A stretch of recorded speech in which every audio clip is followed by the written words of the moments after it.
এটা শুধু মুয়াজ্জিন সাহেবের জন্য বরাদ্দ রাখেন না, রাইখা এই সবাই বিশুদ্ধ উচ্চারণে আজান শিখবেন। মাদ্রাসার অনেক ছাত্র ভাইয়ারা আসছেন ছুটিতে, আপনারাও আজান দিন। আমি আমগোগ্রামের মসজিদে এখনো কোনো চান্স নেই, আপনার সুযোগ পাইলে গিয়ে আজান দেয়, আগে আগে যাই, যাতে মুয়াজ্জিন সাহেব আগে না আসতে পারে।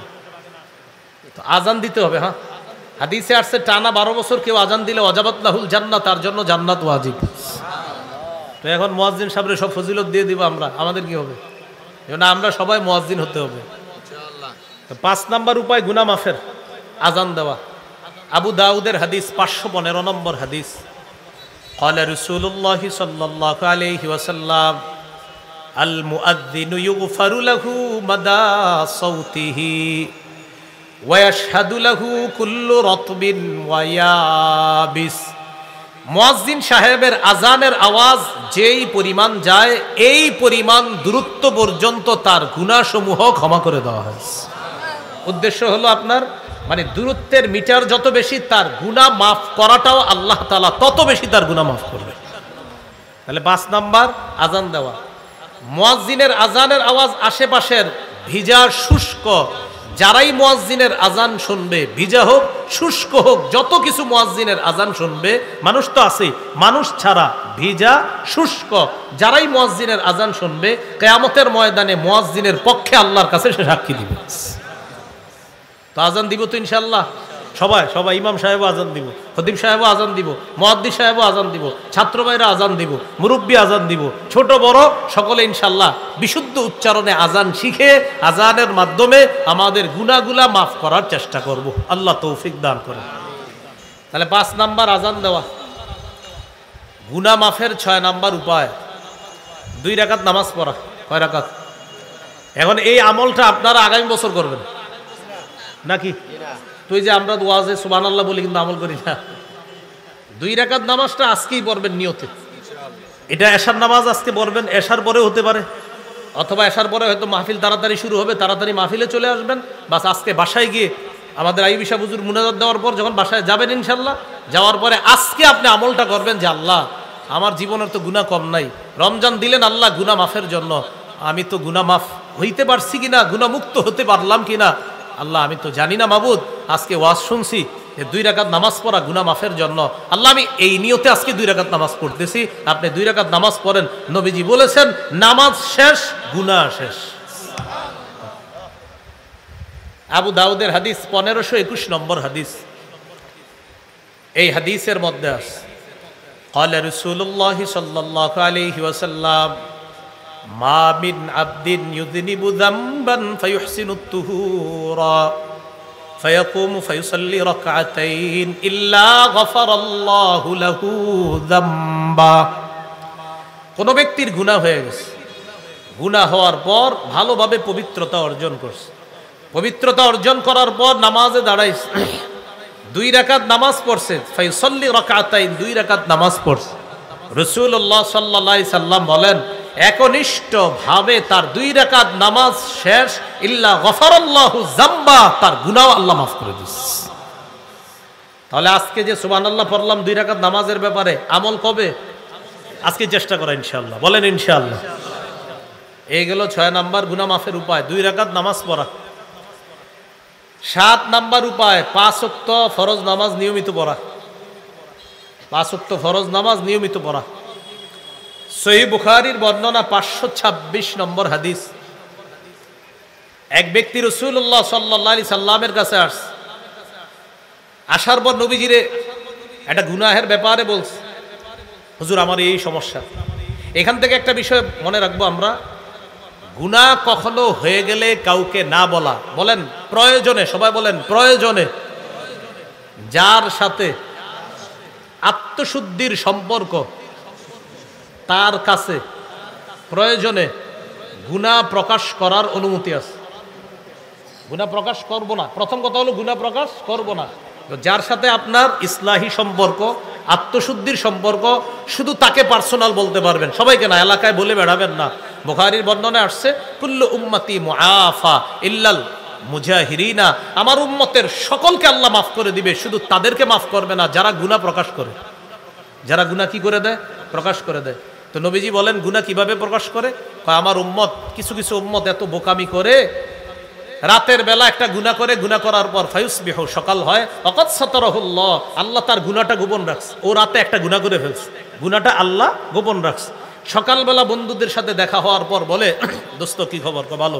আমিলতুল বারিহাতা কাজা ওয়া কাজা, গত রাতে আমি এই কাজ করছি, এই নাটকটা দেখছি। ওইটা, ও এটা এখনো দেওয়াস নাই তুই? আমি তো দেখে ফেলছি গত রাত, বলতেছি বন্ধুরে বলে বেড়াইছি। তো নবীজি বলেন, এক ব্যক্তি রাতে পাপ করছে, তার পাপ আল্লাহ গোপন রেখেছিলেন, পাপের উপর আল্লাহ পর্দা ফেলে দিয়েছিলেন, কিন্তু সে সকালবেলা অন্যদের সাথে বলে বেড়ায়। নবীজি বলেন, আমার উম্মতের সকলকে মাফ করবে আল্লাহ, ওকে মাফ করবে না, ও যে এইভাবে সবার কাছে গুনাহ বলে বেড়ায়। তবে এখানে আরেকটা মাসালা মনে রাখা, প্রয়োজনে যেই গুনাহ আমি ছাড়তে পারি না, আমার ওই গুনাহের কথাটা যার সাথে আমার আত্মশুদ্ধির সম্পর্ক, তাকে বলা যাবে, প্রয়োজনে সকলের কাছে বলে বেড়ানো যাবে না। বলা যে যাবে এটার দলিল কি? এই যে এক ব্যক্তি আইসা নবীর কাছে গুনাহ প্রকাশ করছে, এক ব্যক্তি আইসা গুনাহ প্রকাশ করছে। আরেকটা বর্ণনা, আব্দুল্লাহ ইবনে ওমর রাদিয়াল্লাহু তাআলা আনহুমার কাছে এক ব্যক্তি আইসা বলতেছে, হুজুর আমি শেষ। কই কি হইছে তোমার? আমি তো ভয়ঙ্কর গুনাহ করে ফেলছি। কই কি করছ? কই এটা করছি। আব্দুল্লাহ ইবনে ওমর রাদিয়াল্লাহু তাআলা আনহুমা বললেন, ও আচ্ছা আচ্ছা, তোমার মা আছে জীবিত? কই জি আছে। যাও মায়ের সেবা করো, তুমি যেই গুনাহ করছো মায়ের সেবা করলে এটা মাফ হয়ে যাবে। তাহলে কি শিখলাম? গুনাহ সবার কাছে বলা যাবে না, শুধুমাত্র আমি যার সাথে আত্মশুদ্ধির সম্পর্ক রাখি, যার মাধ্যমে আমি আমার গুনাহ থেকে পবিত্র হওয়ার জন্য একজন উস্তাদ মানি যাকে, তার কাছে এটা পার্সোনাল বলা যাবে, সবার কাছে এটা বলে বেড়ানো যাবে না। আমরা মূল আলোচনায় চলে আসি। গুনাহ মাফের 7 নম্বর উপায় 5 ওয়াক্ত ফরজ নামাজ পড়া। এক ব্যক্তি রাসূল সাল্লাল্লাহু আলাইহি সাল্লামের কাছে এসে বলে দিলেন যে আমার এই পাপ হয়ে গেছে। তো রাসূলুল্লাহ সাল্লাল্লাহু আলাইহি সাল্লামের কাছে এটা বলার পর আল্লাহ তাআলা সূরা হুদের এক আয়াত নাজিল করে দিলেন। আল্লাহ বলেন, ওয়া আকিমিস সালাতা তারাফাইন নাহারি ওয়া যুলাফাম মিনাল লাইল ইন্নাল হাসানাতি ইউযহিবনাস সাইয়্যাত। আল্লাহ তাআলা জানায়া দিলেন, ওয়া আকিমিস সালাতা তারাফাইন নাহারি ওয়া যুলাফাম মিনাল লাইল, তুমি নামাজ কায়েম করো দিনের 2 অংশে এবং রাতের কিছু অংশ। ইন্নাল হাসানাতি ইউযহিবনাস সাইয়্যাত, নিশ্চয়ই পুণ্যের কাজ পাপের কাজকে মিটিয়ে দেয়, নিশ্চয়ই পুণ্য পাপের কাজকে মিটিয়ে দেয়। নামাজ একটা পুণ্যের কাজ, এটা এমন একটা ইবাদত, আপনার যে সাহাবী আপনার কাছে এখন সমস্যা নিয়ে আসছে, সে নামাজ পড়লে আমি আল্লাহ এই সমস্যার সমাধান করে দেব। তাহলে কি শিখলাম? এক ব্যক্তি নবীর কাছে এসে বললেন পাপের কথা, আল্লাহ কোরআনের আয়াত নাজিল করে বললেন নামাজ পড়তে বলেন, 5 ওয়াক্ত নামাজ পড়লে আমি আল্লাহ এই পাপ মাফ করে দিই। এগুলো 7 নম্বর উপায়। 8 নম্বর, জামাতের সাথে নামাজ পড়া। আমি আবার বলছি 5, 6, 7, 8টা ভালো করে মনে রাখবেন। 5 আজান দেওয়া, 6 নম্বর 2 রাকাত নামাজ পড়া, 7 নম্বর 5 ওয়াক্ত নামাজ পড়া, 8 নম্বর জামাতের সাথে নামাজ পড়া। সহিহ মুসলিমের বর্ণনা, এক ব্যক্তি রাসূল সাল্লাল্লাহু আলাইহি সাল্লামের কাছে আসলেন, আসার পর বললেন, আকিম আলাইয়া হাদ্দান, হুজুর তাড়াতাড়ি আমার উপর বিচার কার্য প্রয়োগ করেন আপনি। কেন, কি হয়েছে তোমার? হুজুর আমি তো শেষ, আমার এই অপরাধ হয়ে গেছে, আপনি আমাকে বিচার করেন তাড়াতাড়ি। এই কথা শোনার পর রাসূলুল্লাহ সাল্লাল্লাহু আলাইহি সাল্লাম বললেন, তুমি এই পাপ করছো, তাহলে এখন কি করা? হুজুর তাড়াতাড়ি আমাকে পবিত্র করেন, আপনি কি করবেন আমি জানি না, আমাকে আপনি পবিত্র করার ব্যবস্থা করেন। তাহলে পেরেশান, গুনাহ হয়ে গেছে। নবীজিকে বলতেছে শাস্তির মাধ্যমে যেভাবে পারেন আমাকে আপনি তাড়াতাড়ি পবিত্র করেন। ইতিমধ্যে জামাতের সময় হয়ে গেছে। রাসূলুল্লাহ সাল্লাল্লাহু আলাইহি সাল্লাম জামাতে দাঁড়াইলেন, নামাজ পড়লেন। নামাজ শেষ করার পর নবীজি সাল্লাল্লাহু আলাইহি সাল্লামের সামনে যিনি আসলেন নামাজের আগে, ওই ব্যক্তি বলতেছে, হুজুর আমার সমস্যাটা। নবীজি বললেন, ও আচ্ছা আচ্ছা, তুমি যেই সমস্যা নিয়ে আসছো আমাদের সাথে কি জামাতে শরীক হয়েছিল? হাদারতাস সালাতা মা'না, আমাদের সাথে কি জামাতে নামাজ পড়ছো? তিনি বললেন, জি হুজুর জামাতে নামাজ পড়ছি। নবীজি বললেন, তুমি যেই পাপের কথা আমার কাছে বলেছো, জামাতে নামাজ পড়ার সাথে সাথে এই পাপ আল্লাহ মাফ করে দিয়েছে। মনে থাকবেন ইনশাআল্লাহ। এলো 8 নম্বর উপায়। 9 নম্বর, কোথাও পাপ হয়ে গেলে সাথে সাথে একটা ভালো কাজ করা। আমি বাংলাটা আবার বলছি, বলেন কোথাও, বলেন পাপ হয়ে গেলে। আমি কি বলছি? পাপ করে ফেললে না পাপ হয়ে গেলে? সাথে সাথে একটা ভালো কাজ করা। কারণ এটা বলার পরে অনেকে এই জায়গায় আছে, অনেক আপনার চালাক, বলবে কি যাক আজকে থেকে খালি পাপ করবো আর ভালো কাজ করবো, এরকম না বিষয়টা। পাপ হয়ে গেলে মুসলমান পাপ করতে পারে না, মুসলমানের পাপ হইতে পারে। মুসলমান পাপ করতে পারে না, মুসলমানের পাপ হয়ে যেতে পারে, মুসলমান পাপ করবে না, মুসলমান পাপ হবে। তো পাপ হয়ে গেলে সাথে সাথে একটা ভালো কাজ করা।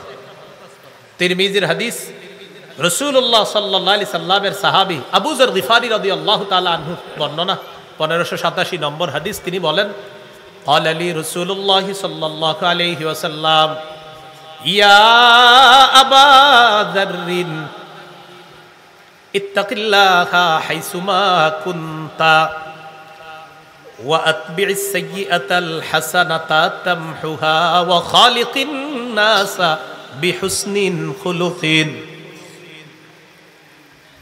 রাসূলুল্লাহ সাল্লাল্লাহু আলাইহি ওয়াসাল্লাম বলেন, হে আবু যর ইত্তাকিল্লাহা হাইসুমা কুনতা, তুমি যেখানেই থাকো আল্লাহকে ভয় করো। ওয়া আতবি'is সাইয়্যাতাল হাসানা, তোমার কখনো পাপ হয়ে গেলে সাথে সাথে একটা ভালো কাজ করবা। তামহুহা, তোমার ভালো কাজটা পাপ কাজকে মিটিয়ে দিবে। এটা কিভাবে করবেন? রাস্তায় হাঁটতেছেন, এমন একজন নারীর প্রতি আপনার নজর পড়ে গেছে যার দিকে নজর দেওয়া হারাম, তো এখন আপনি কি ভালো কাজ করবেন? বাস আস্তাগফিরুল্লাহ আস্তাগফিরুল্লাহ আস্তাগফিরুল্লাহ কয়েকবার এই ভালো কাজটা করেন। নবীজি বলেন, পাপ হয়ে গেলে সাথে সাথে একটা ভালো কাজ করবা, পুণ্যের কাজ করবা, তোমার পুণ্যের কাজটা পাপ কাজকে মিটিয়ে দিবে। ওয়া খালিকিন নাসা বিখুলুকিন হাসান, মানুষের সাথে উত্তম আচরণ করবা। এই হাদিসে 3টি উপদেশ দিলেন, যেখানে থাকো আল্লাহকে ভয় করবা, খারাপ কাজ হয়ে গেলে সাথে সাথে একটা ভালো কাজ করবা, মানুষের সাথে উত্তম আচরণ করবা। এই হাদিস থেকে আমাদের মূল আলোচনার পয়েন্ট হলো, আমাদের কখনো খারাপ কাজ হয়ে গেলে সাথে সাথে একটা ভালো কাজ করে আমরা ওই পাপ থেকে পরিত্রাণের চেষ্টা করব। আল্লাহ তৌফিক দান করেন। এই গেল 9 নম্বর উপায়।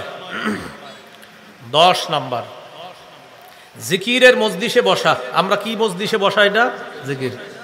সহিহ বুখারীর বর্ণনা, 6408 নম্বর হাদিস। এই হাদিসের মধ্যে আছে, রাসূলুল্লাহ সাল্লাল্লাহু আলাইহি সাল্লাম বলেন, ইন্না লিল্লাহি মালাইকাতান ইয়াতুফুনা ফিত তুরুকি ইয়ালতামিসুনা আহলা যিকরি। আল্লাহর কিছু মনোনীত ফেরেশতা আছে যারা রাস্তায় ঘুরতে থাকে আর জিকিরের মজলিস তারা তালাশ করতে থাকে। যখন তারা একদলকে পেয়ে যায় আল্লাহর জিকিররত অবস্থায়, দ্বীনি আলোচনায় পেয়ে যায়, তানাদাউ হালুম্মু ইলা হাজাতিকুম, আপনাদের এই রাস্তায় আশেপাশে নিঃসন্দেহে একদল ফেরেশতা ছিল। তারা যখন আমাদের এই মজলিসটা পেয়ে গেছে, অন্যান্য রাস্তার ফেরেশতাদেরকে তারা ডেকে ডেকে বলছে, ও ফেরেশতারা, আমরা যেই মজলিসকে তালাশ করছিলাম, এটা আমরা ওই আল ইহসান ইসলামী সমাজ কল্যাণ একটা আয়োজন করছে, ওখানে এই জাতীয় একটা মজলিস আমরা পেয়ে গেছি।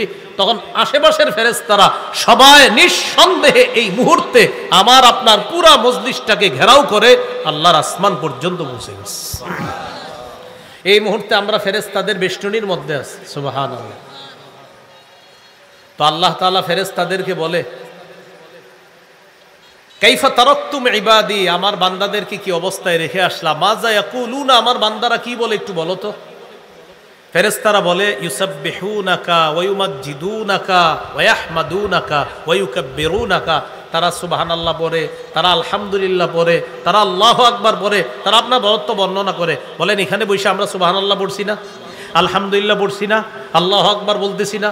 তো এই যে কাজগুলা করি, ফেরেশতারা বলে, আল্লাহ তারা তো এইগুলা করে। তো আল্লাহ বলে, হাল রাউনি, তারা আমাকে দেখেছে না? দেখে নাই আপনাকে। কাইফা লাউ রাউনি, দেখলে কি করত? ফেরেশতারা বলে, কানু আশাদ্দালাকা ইবাদাতান ওয়া আকসারা লাকা তামজিদান ওয়া তাহমিদান, আল্লাহ তারা যদি আপনাকে দেখতো আরো বেশি বেশি আপনার ইবাদত করত, বেশি বেশি সম্মান করত, বেশি বেশি তাসবিহ পাঠ করত। ফেরেশতারা বলে, মাযা ইয়াসআলুনানি, তারা আমার কাছে কি চায়? ফেরেশতাদেরকে আল্লাহ বলে, তারা আমার কাছে কি চায়? তখন ফেরেশতারা বলে, ইয়াসআলুনাকাল জান্নাহ ওয়া ইয়াতাআওয়াজুনা বিকা মিনান নার, তারা আপনার কাছে জান্নাত চায়, জাহান্নাম থেকে পানা চায়। আল্লাহ তাআলা বলেন, হাল রাউহা, জান্নাত জাহান্নাম দেখেছে? না মাবুদ, দেখে নাই। ফেরেশতাদেরকে আল্লাহ বলেন কাইফা লাউ রাউহা, দেখলে কি করত? তখন ফেরেশতারা বলে আল্লাহ জান্নাত যদি দেখতো এটা পাওয়ার জন্য আরো বেশি বেশি ইবাদত করত, আর যদি জাহান্নাম থাকতো জাহান্নাম দেখলে জাহান্নামের ভয়ে এটা থেকে বাঁচার জন্য আরো বেশি বেশি আপনার দরবারে ক্ষমা প্রার্থনা করত। আল্লাহ তাআলা বলেন আমাকে দেখে নাই বিশ্বাস করলো, জান্নাত জাহান্নাম দেখে নাই নবীজি বলেছেন বিশ্বাস করলো, ইশহাদু আন্নী কাদ গফারতু লাহুম, সাক্ষী থাকো আমি তাদেরকে মাফ করে দিলাম। তো এখন এই মজলিসে যারা আছেন অনেকে আছে পিছনে আসে, আইসা এমনি বসে, বাদাম খাইতে আসছিল আইসা বসে গেছে, এই দেখি না হুজুররা কি করে। তো মনে করেন এইখানে এমনও লোক আসবে, এই যে সর্বশেষ আমাদের মাওলানা খালেদ সাইফুল আইয়ুবী সাহেব যখন দোয়া করবে, হয়তো দোয়ার 2-3 মিনিট আগে একজন আসবে যে হুজুর দোয়াটা করবে, গিয়ে বসি একটু, আইসা বসে গেছে। তো ফেরেশতারা বলে আল্লাহ এ তো সামান্য সময় আসছে, এরও মাফ করবেন। আল্লাহ তাআলা বলে ওদেরকে হুমুল জুলাসা উলা ইয়াশকা জালিসুহুম, এই বৈঠকটা মজলিসটা এত দামি, ওদের পিছনে আইসা যারা বসে তাদেরকেও মাফ করে দিস। তাহলে ক্ষমা পাওয়ার 10 নাম্বার উপায় জিকিরের মজলিসে বসা। আল্লাহ আমাদেরকে এই জাতীয় মজলিসগুলা বেশি বেশি বসার তৌফিক দান করেন। জুমার দিন আজানের পরে তাড়াতাড়ি চলে যাবেন, খতিব সাহেব বয়ান করে না, এই বয়ানে বসবেন কি, এটা জিকিরের মজলিস। এরপরে এলাকায় হয়তো এখন হয় বিভিন্ন মসজিদে হালকায় জিকির হয়, এই হালকায় জিকিরের মজলিসে বসবেন। দাওয়াত ও তাবলিগের কাজে বসবেন, তালিম হয় তালিমে বসবেন, গাছতে হয় গাছতে যাবেন, ইমান ইয়াকিনের কথায় বসবেন, বাদ মাগরিব যে সুন্দর একটা আলোচনা হয় ওটাতে বসবেন। এই সবগুলা জিকিরের মজলিস। ওই মজলিসে যদি 4 জনও বসে, 3 জন বসে, অনেক সময় আপনার হইতে পারে গ্রামগঞ্জে 5-10 জন বসছে, ছোট্ট মজলিস, আল্লাহর কসম ইয়াকিন রাখেন ওই ছোট্ট মজলিসটা ফেরেশতারা ঘেরাও করে আল্লাহর আসমান পর্যন্ত চলে।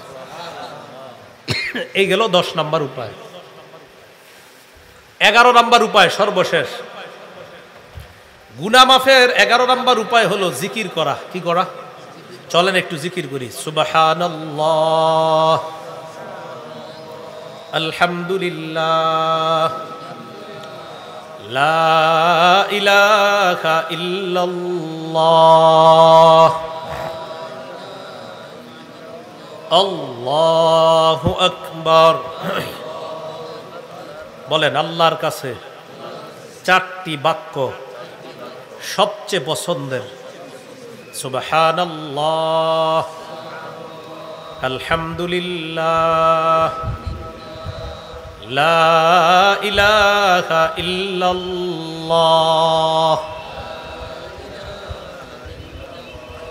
আল্লাহু আকবার। এবার বলেন সবচেয়ে শ্রেষ্ঠ জিকির হলো লা ইলাহা ইল্লাল্লাহ। তাহলে সবচেয়ে পছন্দের বাক্য 4টা, সুবহানাল্লাহ, আলহামদুলিল্লাহ, লা ইলাহা ইল্লাল্লাহ, আল্লাহু আকবার। আর সবচাইতে শ্রেষ্ঠ জিকির হলো লা ইলাহা ইল্লাল্লাহ। সবাই একদম দিল থেকে একবার পড়েন, লা ইলাহা ইল্লাল্লাহ।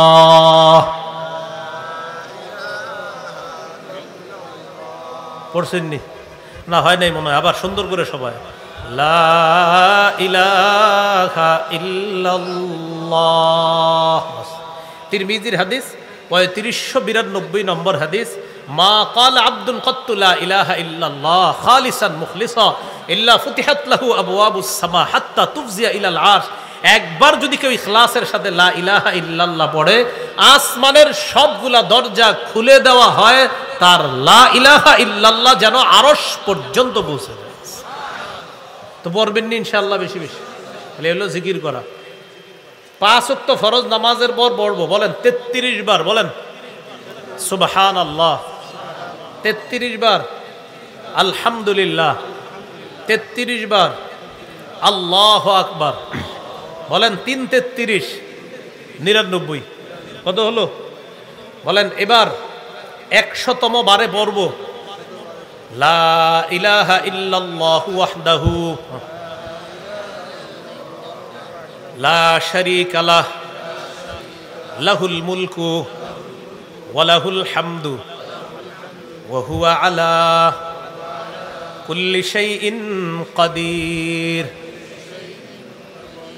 বলেন কেউ যদি 33 বার সুবহানাল্লাহ, 33 বার আলহামদুলিল্লাহ, 33 বার আল্লাহু আকবার, 3-33 বলেন 99 হওয়ার পর লা ইলাহা ইল্লাল্লাহু ওয়াহদাহু লা শারীকা লাহ লাহুল মুলকু ওয়া লাহুল হামদু ওয়া হুয়া আলা কুল্লি শাইইন কাদির, এই একই দূষিত হোক বলি নাউজুবিল্লাহ। এই হাদিসে 3 জন ব্যক্তির ব্যাপারে বলা হয়েছে। এর মধ্যে দ্বিতীয়জন যে ব্যক্তির, তিনি হলেন যে রমজান মাস পায়, গুনাহ মাফ করার আগে রমজান বিদায় নিয়ে নেয়, তার ব্যাপারে রাসূলুল্লাহ সাল্লাল্লাহু আলাইহি সাল্লাম কঠোর হুঁশিয়ারি উচ্চারণ করেছেন। তো রমজান তো আসলেই শেষ। এই জন্য আগের মতো সময়ে বরকত পাওয়া যাচ্ছে না। কিন্তু তিরমিজির বর্ণনা 2332 নম্বর হাদিস, রাসূলুল্লাহ সাল্লাল্লাহু আলাইহি সাল্লাম বলেন, লা তাকুমুস সাআতু হাত্তা ইয়াতাকারাবা যামান, সময় সংকুচিত হওয়া না পর্যন্ত কিয়ামত হবে না। কিয়ামতের আগে সময় সংকুচিত হয়ে যাবে, সময় বরকত পাওয়া যাবে না। এমন পরিস্থিতি হবে, তাকুনুস সানাতু কাশ-শাহরি, বছর মনে হবে মাসের মতো, ওয়া শাহরু কাল জুমআ, মাস মনে হবে সপ্তাহের মতো, সপ্তাহ মনে হবে একদিনের মতো, একদিন মনে হবে 1 ঘন্টার মতো। বাস্তবিক অর্থে গত বছরের রমজান আর এই রমজান আমার কাছে এটাই মনে হয়েছে, আসলো চলে গেল। রাসূলুল্লাহ সাল্লাল্লাহু আলাইহি সাল্লাম বলেছেন, কিয়ামতের আগে সময় সংকুচিত হয়ে যাবে। তো এখানে আমাদের করণীয় হলো, সময় তো সংকুচিত হবেই, যেহেতু নবীজি বলেছেন সময় সংকুচিত হবেই। এই সময় সংকুচিত হওয়ার মধ্য দিয়েও আমাকে আপনাকে এমন কিছু কাজ করা, যে কাজটা আমার পরকাল সুন্দর হয়ে যায়। আল্লাহ আমাদেরকে কথাগুলা বুঝার তৌফিক দান করেন। তো আমাদের জীবনের সবচেয়ে একটা গুরুত্বপূর্ণ বিষয় হলো গুনাহমুক্ত ভাবে আল্লাহর কাছে যাওয়া। গুনাহ মাফের কি উপায়? আমরা কয়েকটা উপায় জানবো গুনাহ মাফের। অনেকগুলা উপায় আছে গুনাহ মাফের, প্রায় 70-এর অধিক আছে। আপনাদের সামনে আজকে নির্বাচিত 11টা গুনাহ মাফের আলোচনা করব ইনশাআল্লাহ বিইজনিল্লাহ। 1 নম্বর খাঁটি তওবা, 2 নম্বর বেশি বেশি ইস্তেগফার পড়া, 3 নম্বর গুনাহ মাফের আশায় বারবার আল্লাহর কাছে ক্ষমা চাওয়া, 4 নম্বর রাসূলুল্লাহ সাল্লাল্লাহু আলাইহি সাল্লামের পূর্ণ অনুসরণ করা, 5 নম্বর আযান দেওয়া, 6 নম্বর গুনাহ মাফ থেকে মুক্ত হওয়ার জন্য সুন্দরভাবে কায়মনো বাক্যে একদম একনিষ্ঠভাবে একদম আল্লাহর দিকে রুজু হয়ে 2 রাকাত নামাজ পড়া,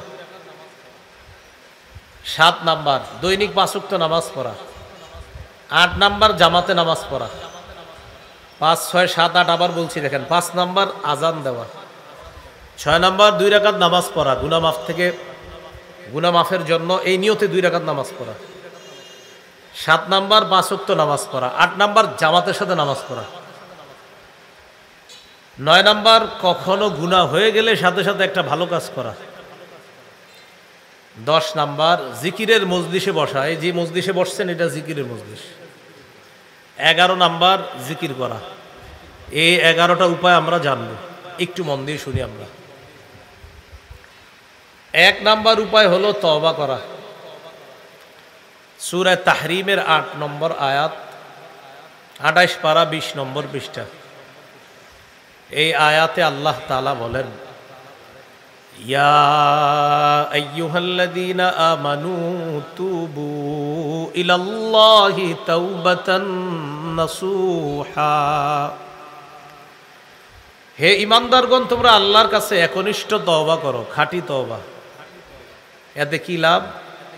আসা রব্বুকুম আন ইউকাফিরা আনকুম সাইয়্যাতিকুম, আশা করা যায় তোমাদের রব তোমাদের গুনাহগুলা মাফ করে দিবেন। ওয়ায়ুদখিলাকুম জান্নাতিন তাজরি মিন তাহতিহাল আনহার, মৃত্যুর পর তোমাদেরকে আল্লাহ তাআলা এমন জান্নাতে প্রবেশ করাবেন যে জান্নাতের বাগানসমূহের তলদেশ দিয়ে নহরসমূহ প্রবাহিত হবে। তাহলে এক নম্বর উপায় খাঁটি তওবা। খাঁটি তওবার ব্যাপারে আরেকটা দৃষ্টান্ত, হাদিসের কিতাব ইবনে মাজাহ 4250 নম্বর হাদিস। এই হাদিসের বর্ণনাকারী আব্দুল্লাহ ইবনে মাসউদ রাদিয়াল্লাহু তাআলা। আব্দুল্লাহ ইবনে মাসউদ থেকে হাদিসটা বর্ণনা করছেন তার ছেলে, মানে ছেলে বাবা থেকে, বাবা নবীজির থেকে। সুবহানাল্লাহ। ছেলের নাম হলো উবাইদা। তো তিনি বর্ণনা করেছেন তার আব্বা আব্দুল্লাহ ইবনে মাসউদ রাদিয়াল্লাহু তাআলা আনহু থেকে, আর তার আব্বা আব্দুল্লাহ ইবনে মাসউদ রাদিয়াল্লাহু তাআলা আনহু হাদিসটি বর্ণনা করেছেন রাসূলুল্লাহ সাল্লাল্লাহু আলাইহি সাল্লাম থেকে। তো রাসূলুল্লাহ সাল্লাল্লাহু আলাইহি সাল্লাম বলেন, আত্তাইবু মিনায-যামবি কামান লা যামবালা, গুনাহ থেকে তওবাকারী ব্যক্তি তার মতো হয়ে যায় যার কোনো গুনাহই নেই। দেখেন আমরা ওয়াজ শুনে সুবহানাল্লাহ ঠিকই পড়ি, কথা হলো সুবহানাল্লাহ পড়ার পরে আসলে তওবা করি কিনা। হ্যাঁ, যেমন একবার সুবহানাল্লাহ বললে জান্নাতে 10টা গাছ হয়ে যায়, তো এটা পড়ার পরে আবার পড়ি কি সুবহানাল্লাহ। আছে বক্তা সাহেব মাইকের সামনে বলে, ভাই মান সাল্লা ইশা ফি জামাআ ফাকান্নামা কামা নিসফাল লাইল, যে ব্যক্তি এশার নামাজ জামাতে পড়লো সে কেমন যেন অর্ধেক রাত জাগ্রত হয়ে দাঁড়িয়ে দাঁড়িয়ে ইবাদতের যে সওয়াব, এশার নামাজ জামাতে পড়ে ঘুমায় থাকলেও অর্ধেক রাত ইবাদতের সওয়াব। এই যে সুবহানাল্লাহ পড়ছেন, কিন্তু এশাটা কি সবাই পড়ে? তো এশার নামাজ পড়লেই লাভ, তো সুবহানাল্লাহ পড়ি। ঘটনা হলো যে সুবহানাল্লাহ বললাম মাঠে, কিন্তু এশার নামাজ পড়লাম কিনা। এই হাদিসের পরের অংশে আছে, ওমান সাল্লাল গাদাতা ফি জামাআহ, কেউ যদি ফজরের নামাজ জামাতে পড়ে ফাঁকা আন্নামা সাল্লাল লাইলা কুল্লা, সে কেমন যেন সারা রাত নামাজে কাটায় দিছে। এখন দেখেন ওয়াজে এটা শুনলেন রাতের বেলা যে সুবহানাল্লাহ সুবহানাল্লাহ, যাওয়ার পরে এশাও বললেন না, ফজরও বললেন না, অথচ এশা বললে অর্ধেক রাত ইবাদতের সওয়াব সুবহানাল্লাহ পড়ছি, ফজর বললে সারা রাত ইবাদতের সওয়াব এটাও পড়ছি সুবহানাল্লাহ। তো সকালে চা দোকানের সামনে বয়ান করতেছেন, রাসূলুল্লাহ সাল্লাল্লাহু আলাইহি সাল্লাম বলেছেন কেউ যদি এশার নামাজ জামাতে পড়ে সে যদি ঘুমায়ও থাকে অর্ধেক রাত ইবাদতের সওয়াব। নবীজি বলেছেন কেউ যদি ঘুম থেকে ওঠার পর ফজরের নামাজটা জামাতে পড়ে সারা রাত ইবাদতের সওয়াব। তো চা দোকানের সামনে সবাই বললো সুবহানাল্লাহ। এটা পড়ার পরে সবাই আপনাকে জিজ্ঞাসা করলো, ভাই তুমি পড়ছো নি? আজকে পড়তে ভুলে গেছি। তাহলে আমরা সুবহানাল্লাহ পড়বো, আমলও করবো ইনশাআল্লাহ। তো তওবাকারী ওই ব্যক্তির মতো হয়ে যায় যে ব্যক্তির কোনো গুনাহ নাই। তো আজকে থেকে বেশি বেশি তওবা করা, আল্লাহ তৌফিক দান করুন। আরেকটি দৃষ্টান্ত ইবনে মাজার হাদিস 4251 নম্বর হাদিস।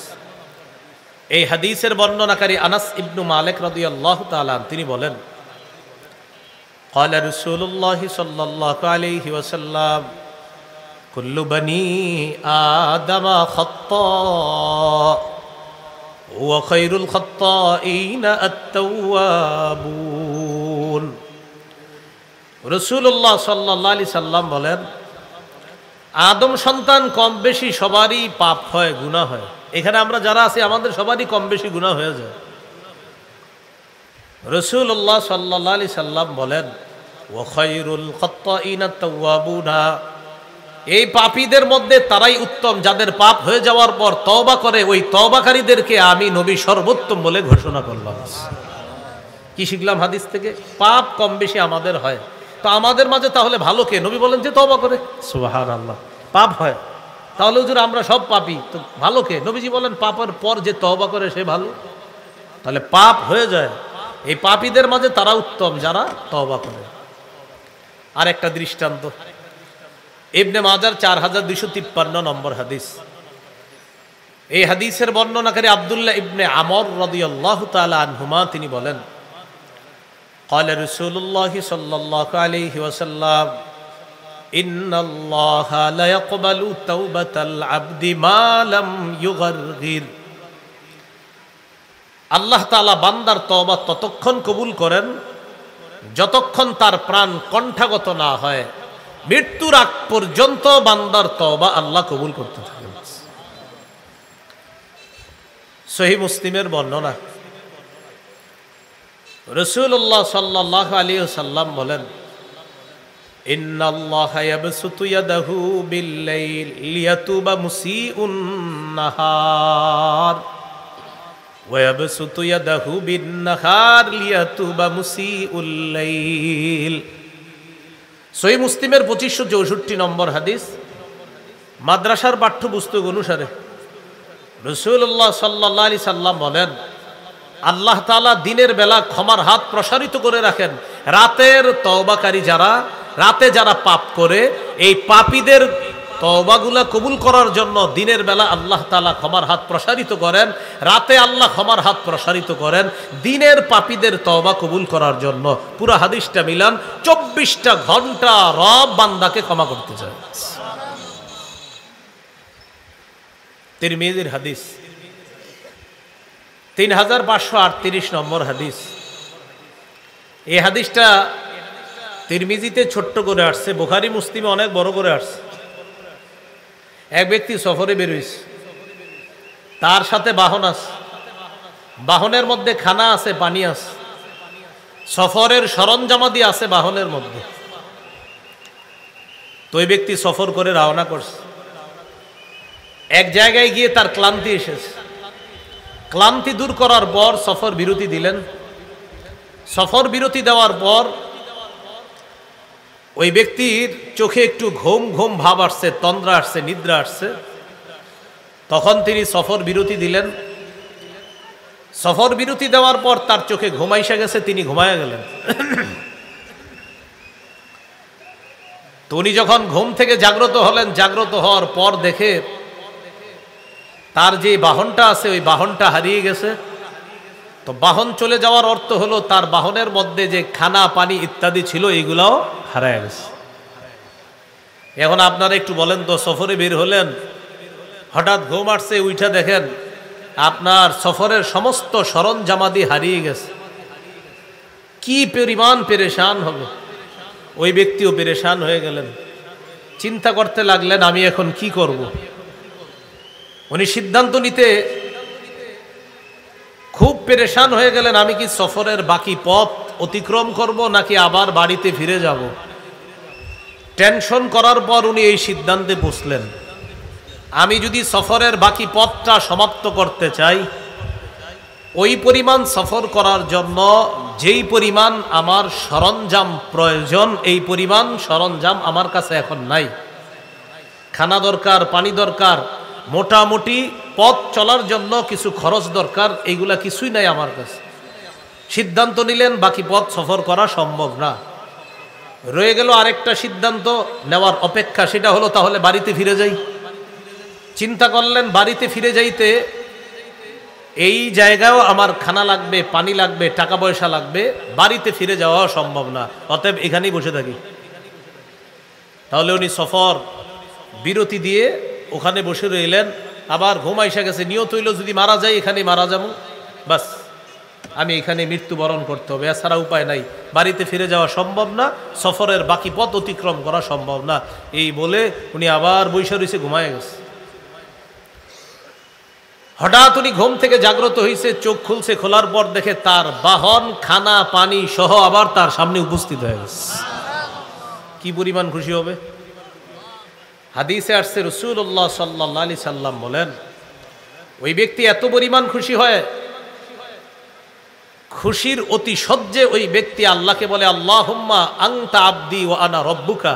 হাদিসে আসছে বিশিদ্দাতিল ফারহি, খুশির অতি সহ্যে, অত্যাধিক খুশি হয়ে আল্লাহকে, মানে মাথা ঠিক নেই কি বলবে, তো আল্লাহকে বলতেছে আল্লাহ আপনি আমার বান্দা, আমি আপনার রব। আসলে বলতো কি আল্লাহ আপনি আমার প্রকৃত রব, আল্লাহ আপনি আমার রব, আমি আপনার বান্দা। তো এটা বলতে গিয়ে বলতেছে আল্লাহ আপনি আমার বান্দা, আমি আপনার রব। মানে খুশির কারণে ওনার মাথা ঠিক নেই কি বলে ফেলছে। তো রাসূলুল্লাহ সাল্লাল্লাহু আলাইহি সাল্লাম বলেন, এক ব্যক্তি মুসাফির তার হারিয়ে যাওয়া বাহন, হারিয়ে যাওয়া বস্তু ফিরে পাওয়ার পর যতটা খুশি হয়, লাল্লাহু আফরাহু বিতাওবাতি আহাদিকুম মিন আহাদিকুম বিদাল্লাতিহি ইযা ওয়াজাদাহা, তোমাদের কোনো ব্যক্তি তওবা করলে হারিয়ে যাওয়া বস্তু পুনরায় ফিরে পাওয়ার পর মুসাফির যেই পরিমাণ খুশি হয়, খুশির কারণে তার কথাবার্তাও ঠিক নাই, সেটাও সে বুঝে না, একজন মানুষ তওবা করলে তার চাইতে কোটি গুণ বেশি আল্লাহ খুশি হয়ে যায়। তাহলে আমরা প্রতিদিন তওবা করা, যদি আপনার মনে হয় আপনার একটা গুনাহ নাই তাও তওবা করবেন। কারণ রাসূলুল্লাহ সাল্লাল্লাহু আলাইহি সাল্লাম প্রতিদিন তওবা করতেন, নবীর আগে পরে কোনো গুনাহ নাই তাও তওবা করতেন। আল্লাহ তাআলা আমাদেরকে বেশি বেশি তওবা করার তৌফিক দান করেন। এই হলো আপনার এক নাম্বার উপায়, তওবা করা। গুনাহ থেকে মাফের এক নাম্বার উপায় তওবা করা, এটা আমরা জানলাম। এক নাম্বার উপায় গেল। গুনাহ থেকে মাফের দুই নাম্বার উপায় বেশি বেশি ইস্তেগফার পাঠ করা। ইস্তেগফার, আস্তাগফিরুল্লাহ আস্তাগফিরুল্লাহ, এতটুকু যদি পড়েন তাও হবে। আর যদি আরেকটু বাড়িয়ে পড়েন, আস্তাগফিরুল্লাহ আল্লাযী লা ইলাহা ইল্লা হুয়াল হাইয়ুল কাইয়্যুম ওয়া আতুবু ইলাইহি, এটাও হবে। তো আপনি যদি এতটুকু পড়েন, আস্তাগফিরুল্লাহ আস্তাগফিরুল্লাহ আস্তাগফিরুল্লাহ, এতটুকু বললে হবে। এখন আপনি ইস্তেগফার বেশি পড়বেন না সুবহানাল্লাহ বেশি পড়বেন? আমাদের তো গুনাহ আসলে অনেক, এই জন্য প্রথমে কিছু পরিমাণ ইস্তেগফার পাঠ করবেন, এরপরে সুবহানাল্লাহ পাঠ করা। জামায় যদি ময়লা থাকে সাবান, ময়লা না থাকলে আতর, কলবে ময়লা থাকলে ইস্তেগফার। ইস্তেগফারের মাধ্যমে কলবের ময়লা কিছুক্ষণ সাফ করার পর এবার সেই কলবটাকে সুবহানাল্লাহ দিয়ে সাজাবেন।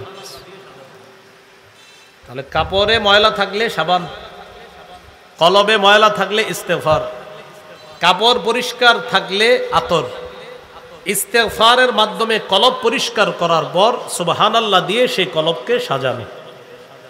তো এই জন্য আস্তাগফিরুল্লাহর মাধ্যমে কলবের ময়লা দূর করা, সুবহানাল্লাহর মাধ্যমে কলবকে সুন্দর করা। আল্লাহ তৌফিক দান করুন। সূরা আলী ইমরান 135 নম্বর আয়াতে আল্লাহ বলেন, ওয়াল্লাযীনা ইযা ফাআলু ফাহিশাতান আও যালামু আনফুসাহুম যাকারুল্লাহ ফাস্তাগফিরু লিযুনুবিহিম ومن يغفر الذنوب إلا الله ولم يصروا على ما فعلوا وهم يعلمون والذين إذا فعلوا فاحشة, যারা কোনো অশ্লীল কাজ করে ফেলে, খারাপ কাজ, আও যালামু আনফুসাহুম, অশ্লীল কাজ করে, গুনাহ করে, গুনাহের মাধ্যমে নিজেদের উপর জুলুম করে, যাকারুল্লাহ, সাথে সাথে আল্লাহকে স্মরণ করে। আল্লাহ আমি এটা কি করলাম, ছি ছি, অশ্লীল কাজ করছে, সাথে সাথে আল্লাহকে স্মরণ করছে। ফাস্তাগফিরু লিযুনুবিহিম, সাথে সাথে ইস্তেগফার করছে, আস্তাগফিরুল্লাহ আস্তাগফিরুল্লাহ। আল্লাহ বলেন, ওয়া মান ইয়াগফিরুয যুনুবা ইল্লাল্লাহ, বান্দা গুনাহ আমি আল্লাহ ছাড়া মাফ করবেই বা কে? আমি আল্লাহই তো গুনাহ মাফ করব। ওয়া মান ইয়াগফিরুয যুনুবা, আর কে আছে গুনাহ মাফ করবে? ইল্লাল্লাহ, আল্লাহ ছাড়া।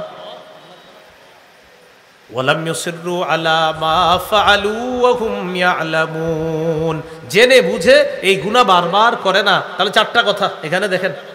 এক নাম্বার, আপনার খারাপ কাজ হয়ে গেছে। দুই নাম্বার, খারাপ কাজ হওয়ার সাথে সাথে আল্লাহকে মনে পড়ছে। তিন নাম্বার, সাথে সাথে পড়ছেন আস্তাগফিরুল্লাহ। চার নাম্বার, এই গুনাহ আর বারবার করেন নাই। এক নাম্বার হয়ে গেছে, দুই নাম্বার সাথে সাথে আল্লাহকে স্মরণ হয়েছে, তিন নাম্বার আস্তাগফিরুল্লাহ পড়লেন, চার নাম্বার ছি ছি আমি ভবিষ্যতে এটা আর করব না, করার আর নিয়ত নাই। আল্লাহ বলেন, তো তোমার গুনাহ আমি আল্লাহ মাফ করব না, করবে কে? আর গুনাহ আমি আল্লাহ ছাড়া মাফ করবেই বা কে?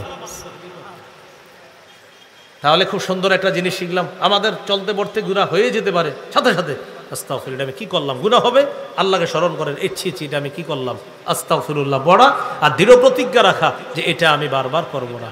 আল্লাহ আমাদেরকে এইভাবে গুনাহের স্মরণে বেশি বেশি ইস্তেগফার পড়ার তৌফিক দান করেন। সহিহ মুসলিমে একটা হাদিসে কুদসির মধ্যে আসছে, কোন বান্দা যখন গুনাহ করে আল্লাহ তাআলা বলেন, আযনাবা আবদি যামবা ওয়া আলিমা আন্না লাহু রাব্বান ওয়া ইয়াগফিরুয যামবা। সুবহানাল্লাহ, দেখেন কি বলে। কোন বান্দা যখন গুনাহ করার পর ইস্তেগফার পাঠ করে আস্তাগফিরুল্লাহ আস্তাগফিরুল্লাহ, আল্লাহ ফেরেশতাদেরকে বলে, ফেরেশতারা আমার বান্দা গুনাহ করছে, গুনাহ করার পর ওর এটা জানা আছে আমাকে মাফ করার মতো আমার একজন রব আছে।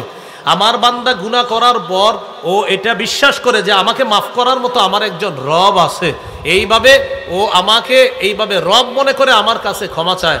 ফেরেশতারা শোনো, আমার বান্দাকে আমি মাফ করে দিলাম, কারণ ও তো জানে ওরে মাফ করার মতো আমি আছি। তাহলে কি বলতেছে, আমার বান্দা গুনাহ করছে আর ও জানে ওর রব আছে, রব আমি, তো আমি মাফ করবো না, কে করবে, সাক্ষী থাকো আমি ওকে মাফ করে দিলাম। তাহলে গুনাহ থেকে পরিত্রাণের দুইটা উপায় জানলাম, 1 নাম্বার তওবা করা, 2 নাম্বার ইস্তেগফার বেশি বেশি পাঠ করা, 3 নাম্বার এটা আমার সাথে যদি বলেন মনে থাকবে, বলেন ক্ষমা পাওয়ার আশায় বারবার ক্ষমা চাওয়া। ক্ষমা চাইতেছে, আল্লাহ মাফ করেন, মাফ করেন, মাফ হয়েছে, না না আল্লাহ মাফ করেন, মাফ করেন, আচ্ছা মাফ হয়েছে, এই টেনশন রাখা, আচ্ছা আমার কি মাফ করছে আল্লাহ, টেনশন, তো আবার আল্লাহ মাফ করেন, আল্লাহ মাফ করেন, এরকম মাফ চাইতেছেন বারবার, আবার টেনশন, আচ্ছা আল্লাহ মাফ করছে। মানে একটা হলো আশা আল্লাহ মাফ করবে, আবার ভয় আমার ঠিক মতো মাফ চাওয়া হইল তো। এইভাবে ক্ষমা চাওয়ার আশায় বারবার ক্ষমা পাওয়ার আশায় ক্ষমা চায়। আল্লাহ বলে আমিও বারবার ক্ষমা করি, বারবার ক্ষমা চায়, আমি বারবার ক্ষমা করি। দলিল তিরমিজির বর্ণনা 3540 নম্বর হাদিস। এই হাদিসটা হাদিসে কুদসি। قال رسول الله صلى الله عليه وسلم قال الله عز وجل في الحديث القدسي يا ابن آدم إنك ما دعوتني ورجوتني غفرت لك على ما كان منك ولا أبالي। হে আদম সন্তান, তুমি যতবার ক্ষমা পাওয়ার আশায় আমাকে ডাকো আমি ততবার তোমাকে ক্ষমা করে দেই, এতে আমি আল্লাহ কারো পরোয়া করি না, আমি ততবার তোমাকে ক্ষমা করব। তাহলে ক্ষমা চাওয়ার আশায় যতবার আমাকে ডাকো আমি ততবার ক্ষমা করে দেই, এতে আমি আল্লাহ কারো পরোয়া করি না।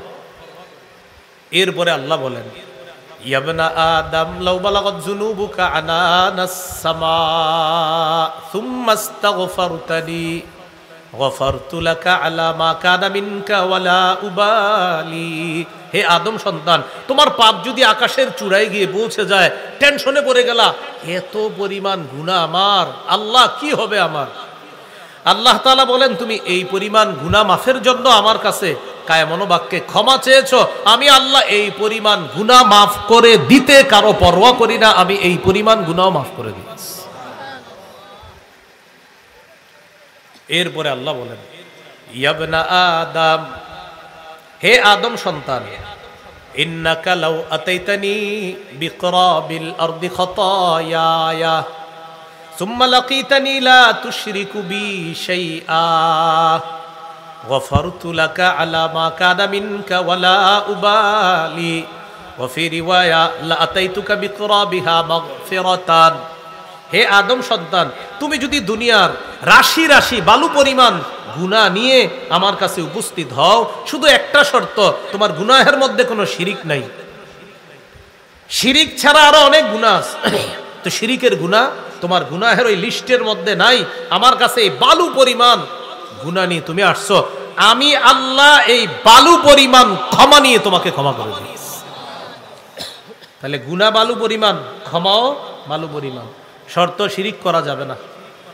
অনেকে মনে মনে মাপতাছে, তা আমি যে অনুমোদ টাকা মারছি সেটার কি হবে, টাকা মাইরা দিছে, বান্দার হক নষ্ট। এই ক্ষেত্রে আমরা মনে রাখবো, তওবার মৌলিক 3টি শর্ত। প্রিয় ভাইয়েরা, তওবার কয়টি শর্ত মৌলিক বলেন? সাথে আরেকটি, বলেন সাথে আরেকটি, মোট 4টি। মৌলিক 3টি, সাথে আরেকটি, মোট কয়টি হলো? 4টি। 1 নাম্বার, অতীতের গুনাহ থেকে ফিরে আসা। 2 নাম্বার গুনাহের উপর অনুতপ্ত হওয়া। ইবনে মাজার 4252 নম্বর হাদিসে আছে আর নাদামু আত-তাওবা, অনুতপ্ত হওয়াটাই তওবা। তাহলে 1 নাম্বার গুনাহ থেকে ফিরে আসা, 2 নাম্বার গুনাহের উপর অনুতপ্ত হওয়া, 3 নম্বর দৃঢ় প্রতিজ্ঞা করা আমি ভবিষ্যতে এই গুনাহ আর করব না। এই মৌলিক 3টা। 1 নাম্বার গুনাহ থেকে ফিরে আসা, 2 নাম্বার অনুতপ্ত হওয়া, 3 নাম্বার দৃঢ় প্রতিজ্ঞা করা আমি ভবিষ্যতে এই গুনাহ করব না। 4 নাম্বার আরেকটা, সেটা হলো আমার অধীনে বান্দার কোনো হক থেকে থাকলে এই হকটা আমি ওই বান্দার থেকে যেভাবে হোক আমি মুক্ত হতে হবে, তার হক আদায় করতে হবে। কিভাবে হব? তার সাথে আবার কথা বলতে হবে, তার থেকে আমি এটা মুক্ত হওয়ার ব্যবস্থা করতে হবে, কারণ বান্দার হক আল্লাহ মাফ করবে না। প্রথম 3টা ঠিক আছে, গুনাহ থেকে ফিরে আসছেন, অনুতপ্ত হলেন, ভবিষ্যতে করবেন না, আল্লাহ আপনাকে মাফ করে দিবে। 4 নাম্বার যেটা বান্দার হক, এটা আল্লাহ মাফ করবে না বান্দা মাফ না করা পর্যন্ত। তাহলে তওবার মৌলিক 3টি শর্ত, সাথে 4 নাম্বার আরেকটা, সেটা হলো বান্দার হক আমার অধীনে থেকে থাকলে মৃত্যুর আগে অবশ্যই সেই হক আদায় করে দেওয়ার চেষ্টা করব, অথবা যেভাবে পারি তার কাছ থেকে ক্ষমা নেওয়ার চেষ্টা করব। আল্লাহ তৌফিক দান করেন। তাহলে 1 নাম্বার তওবা করা, 2 নাম্বার ইস্তেগফার করা, 3 নাম্বার ক্ষমা পাওয়ার আশায় আল্লাহর কাছে বারবার ক্ষমা চাওয়া, গুনাহ মাফের 4 নাম্বার উপায় রাসূলুল্লাহ সাল্লাল্লাহু আলাইহি সাল্লামের আনুগত্য করা। সূরা আলী ইমরানের 31 নম্বর আয়াতে আল্লাহ বলেন, কুল ইন কুনতুম তুহিব্বুনাল্লাহ